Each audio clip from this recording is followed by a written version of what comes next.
If you enjoy the video and my content, please consider supporting my channel over on Patreon at patreon.com/kaatydidart. Thanks so much!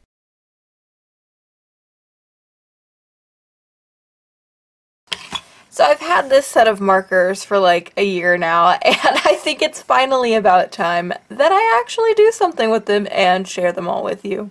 Hello everyone, it is Katie here and welcome back to another video. So today, as I've already mentioned, I'm going to be doing a demo and review on these Spectrum Illustrator markers. Now, I picked these up at my local Hobby Lobby a long time ago, but they actually don't carry these anymore. I'm sure you can find them somewhere else, but I bought this as a 6-pack. I wish I had picked up other colors. I picked up the ones that I thought would interest me the most. I didn't want the skin tones because I have a million skin tones. I don't typically use too many like earthy colors, but I wish I had grabbed the earthy colors one. So I didn't, but oh well, we're going to be talking about this one. So let's look at the package, check them out and all that good stuff, and let's talk about it. So as you can already tell, this is a 6-piece set, and they have a brush tip on one end and a bullet tip on the other end, which is actually pretty cool. Anyway, so let's go ahead and take them out of the box and get a look at them. Ugh, maybe. Okay, there we go. So they're in a package, so they come in like a little plastic tray, I guess. It's pretty cool. So again, we've got 6 colors. So we've got 2 blues, we've got smoky blue, which is VB1, and we've got vintage blue, which is VB2, and they are like a hexagonal shape, which is cool. Then we've got 2 pinks, we've got pink lace, which is AP1, and we've got vintage pink, which is AP3, and then lastly we've got a couple of purples, which is wisteria, which is DP1, and old lavender, which is DP2. So we've got just like some pinks and purples. Oh yeah, I also wanted to look at the barrel of this. So this says just the Spectrum Illustrator name, and it actually points toward whatever brush side it is. There's no other indicator. Well, actually there is. There's kind of like this little divot on the bullet side. I kind of wish that was on the brush side. So here is what the tip of this one looks like. This is the brush tip. It looks a little dried out, to be honest. Getting these back on is a chore. Okay. And then here is what the bullet nib looks like. I believe with Spectrum's line of markers, I think they're all like refillable, and I think the nibs are all replaceable. I'm not quite sure, but if I'm wrong, I'll fix it. But anyway, but yeah, now that we've looked at the markers, I'm going to swatch them out really quick so we can kind of get a color laid out, and then I might start picking up my Copics to kind of compare them. But overall, at least at first glance, the plastic seems really sturdy. I don't really like the caps just because they're a chore to get back on. They have a semi-strong smell, so if you're sensitive to smells, I would suggest you avoid these. But yeah, overall they seem pretty nice. Let's see how they do in like an actual field test. And by field test, I mean just my paper in my art studio.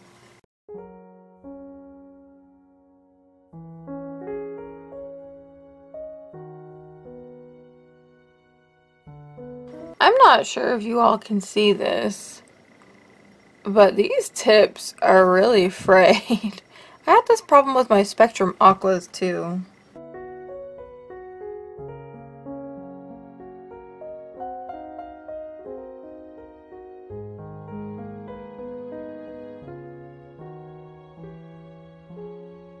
Alright, so all of these caps are next to their swatches, and I thought I would kind of give you all a look at how the caps actually match up to the colors, and I think they all match up really well except for smoky blue and old lavender. They're way too saturated for the colors that they pay off, but everything else is actually pretty accurate, at least to my eyes. I don't really know how it will show up on camera, but I really like this color palette. The pinks are a little bright, but I really like just the overall feel of it, and the colors actually match a lot more to the back of the box than they do these 2 caps. So I guess you can just take with that what you will, but yeah, I really like these colors. The only thing, some of the tips were really badly frayed on the brush side, and they were very squishy. Like, I don't know how anybody gets a fine line with these things.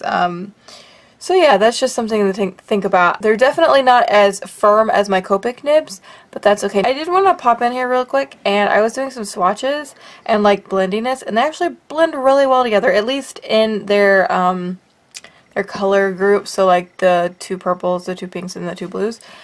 This is light to dark, this is dark to light. Same is true for this one. Light to dark, dark to light, light to dark, and dark to light. They definitely blend better light to dark, but you can still get blending from dark to light. So yeah, I think these work really well together. The alcohol smell is very strong. The more I use them, the more strong it gets. But overall, these are some really nice markers. So I guess without further ado, I'm going to go ahead and get into an illustration, and I am going to do a little doob, and I'm going to talk about these markers just like I usually do, and yeah, I guess I'll see you over in the illustration part. Before we get to talking about the illustration and the markers, I do want to let you all know that, surprise, my Zodiac calendar for 2019 is now available for pre-order, and they will be available for pre-order until December 15th. So if you're looking for a lovely holiday gift for someone special, you can head on over to my store. I'll have a link pop up on the screen. And after pre-orders are closed, the price will go up. So if you're interested in getting those at a discounted rate, I would head over and do that ASAP. Plus, you get pre-order bonuses. So how pre-order bonuses are going to work. So right now, I have it to where whenever you pre-order, you'll be able to get a sticker whenever I ship your calendar. However, if I sell more than 25 calendars, I'm going to be upping that from stickers to acrylic or wooden charms. So tell all your friends, share the link and all that stuff, and hopefully we can get some acrylic charms or wooden charms. That would be really awesome of the different Zodiac characters. So anyway, yeah, back to regular programming. Also, real quick, if you want to download and color this particular line art that I'm coloring in the video, this is my November Patreon coloring contest picture, so head on over to my Patreon. All patrons have access to it from $1 and up, so head on over and check it out. Alright, now it is time to get into the illustration and to also talk about the markers a little bit. I do want to hurry up and interject that I will be using another ink that is not these, and that is the Colorless Blender by Copic, and that's just to get a galaxy effect. But other than that, everything else in the video are these Spectrum Illustrator markers. So let us talk about them a little bit. Now, as the video kind of went on at the beginning, I did mention a few pros and cons, mainly cons, that I was noticing as I would start to, use them. But as I decided to keep going with this piece, I kept seeing more cons and pros and all that stuff, so I'm here to talk about them. So first things first is price. So as far as when I bought these, they were $19.99, but I used a 40% off coupon over at Hobby Lobby. Not really sure what that would be, but it was a lot cheaper. I think it was like $11 or $12. So I do know that like on Amazon or something, you can totally get them for cheaper now. I think they're not near as expensive because again, they've been out for a while. And of course I think they have like 216 colors in their whole color range, and yes, they are refillable. Nibs are replaceable. So, they're kind of like Copics. They are definitely cheaper for sure. So it would be something to look into, especially if you're looking for a Copic alternative.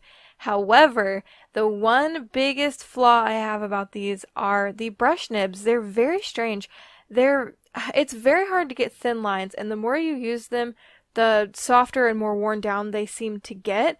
And these wore down really quickly, and I didn't really use them that much. Also, another thing I noticed that was a little funky with these is that the flow of the marker itself was very inconsistent. So at one point, it would be feeling like my whole marker was drying out, and then in a few seconds it's like a rush of ink would just come down through the barrel again, and there would be ink. So I don't know, it was very strange, and again, I thought I was running out of ink, and I was kind of upset about that because this is the first picture I've ever used these on, so I really don't want my markers to be running out so quickly. But yeah, those are, I think, the biggest flaws for me with these markers. They are really great, and if you can color fast enough, they don't have streaks, and they're very comparable to Copics, I believe, and I wish I'd known about some of these when I was looking for alcohol markers, and these are definitely going to be a part of my collection just because I don't have any colors like them in my collection of markers, just because when I bought this set, I did buy it to supplement my Copic set. So I do really like them, and yeah, so I do plan on using them more often in the future. But yeah, as far as the pros are concerned, you know, they are a lot cheaper than Copics, and they have a really nice color range. The nibs are replaceable and they're refillable as well. And I just think they're an overall great marker, especially if you're trying to get into, you know, being a beginner in markers, if you're trying to learn them and all that stuff. So, but yeah, that is it for this video. Again, these are pretty nice markers, and I would highly suggest them if you're just getting into Copics and you don't mind strong smells. So anyway, thank you all so incredibly much for watching. I hope this review was a little bit informational, helpful, etc. If you're not already a part of our Cute Squid Pod, there is a subscribe button down below. I also have social media in the description below. And until next time, my adorable squidlings, toodaloo!